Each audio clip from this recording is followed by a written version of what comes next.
কথা বলেন না কেন?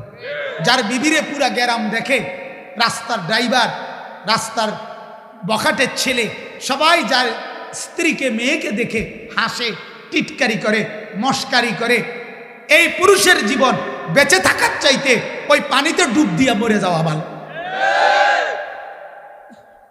মরে যাওয়া ভালো বেটা। আপনি বলেন না ছেলেদের কি বলে, কি মজা পাইছে এই পর্যন্ত? হাজার হাজার মোবাইলের মধ্যে বেডি দেখা কি সুখ পাইছে? মিলছে কি জীবনে বলেন?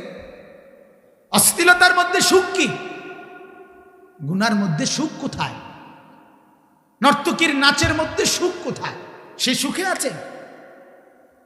সে সুখে আছে যে হাসে, যে নায়ক নায়িকা মানুষের হাসি দেয়, ভালোবাসা শিখায়, তাদের জীবনেই তো ভালোবাসার বড় অভাব, তারাই তো চরম দুঃখী।